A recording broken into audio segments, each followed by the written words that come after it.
Il n'avait pas besoin d'une Bible pour connaître, par exemple, les 150 psaumes. Pourquoi? Il les connaissait par cœur. Il connaissait par cœur. Il avait une mémoire. Mais les gens qui connaissent le Vêt, vous ne voyez pas qu'ils connaissent l'histoire du Vêt par cœur. Est-ce qu'ils ont besoin d'un livre pour raconter l'histoire du Vêt? Les gens qui connaissent les épopées ici, là, Olendé, est-ce qu'ils ont besoin d'un livre pour raconter l'épopée d'Olendé?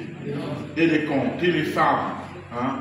Toutes ces choses-là, les devinettes, les proverbes, est-ce qu'ils ont besoin d'un écrit?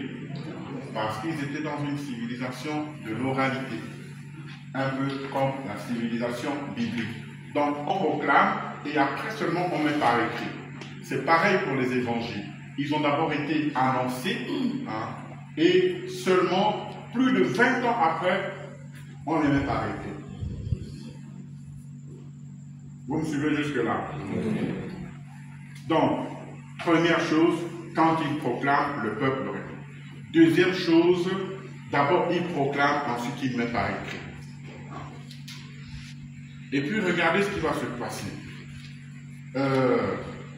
Moïse mit par écrit toutes les paroles du Seigneur, puis se levant de bon matin, il bâtit un autel.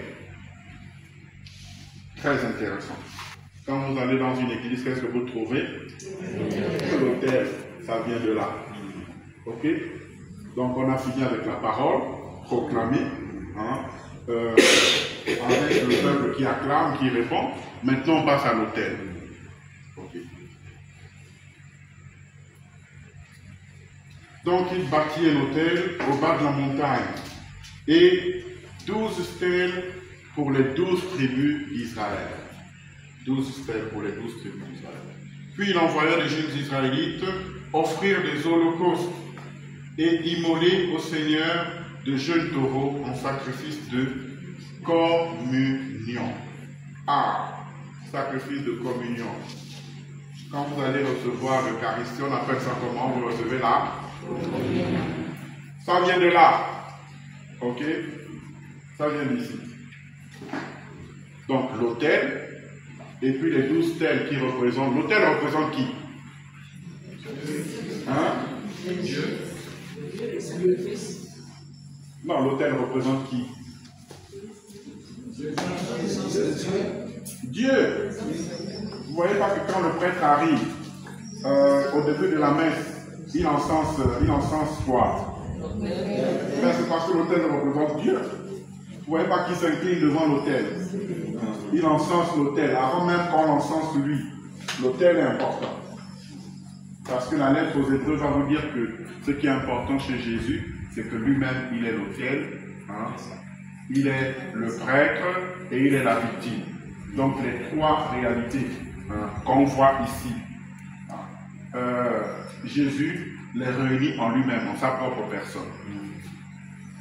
Donc, sacrifice de communion, Moïse prit la moitié du sang et l'a mis dans les bassins. Et l'autre moitié du sang, il l'a répandue sur l'autel. Ah, regardez ce qui se passe. Donc, il prend le sang.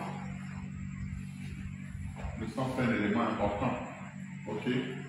Parce que selon Lévitique 17, qu'est-ce qu'il y a? La vie, voilà, l'âme, la vie. On ne va pas traduire l'âme. Parce que si vous traduisez l'âme, les témoins de Jéhovah vont dire que quand on fait les transfusions sanguines, on mélange les âmes. Ça ne doit pas se faire. Ok? Parce qu'eux, ils ont compris l'âme. C'est une traduction. Ça veut dire la vie. La vie se trouve dans le sang.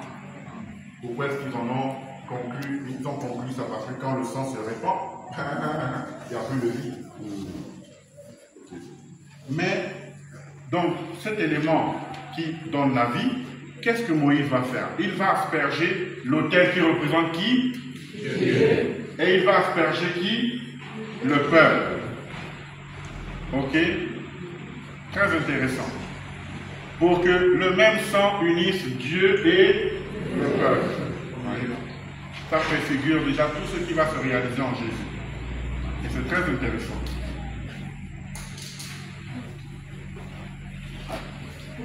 Ensuite, donc il répandit sur l'autel, il prit le livre de l'Alliance et il en fit lecture au peuple qui déclara tout ce que le Seigneur a dit, nous le ferons et nous y obéirons.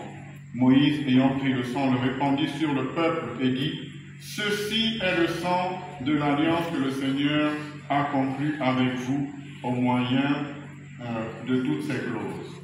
Alors, ça vous rappelle quoi? L'Eucharistie, n'est-ce pas? À un moment, on dit que voilà, ceci est mon sang, n'est-ce pas? Pareil, ce que Moïse dit ici. Le sang de l'alliance nouvelle et éternelle. Exactement comme on dit pendant l'Eucharistie. Alors, je vous prends ce passage pour vous montrer que si vous excluez ça, vous ne comprenez même, on ne peut même pas comprendre le rite de la messe. Vous voyez? Tout se trouve déjà préfiguré ici, annoncé ici. Et Jésus vient pour accomplir. Même la résurrection de Jésus, quand on dit qu'il est ressuscité, les évangélistes ajoutent selon les Écritures. En grec, katatas graphas, selon les Écritures. Quelles Écritures? Les Écritures de l'Ancien Testament. Ok? Donc, si l'Ancien Testament, la Bible, était amputée de l'Ancien Testament, elle deviendrait tout simplement illisible. Illisible. Ok?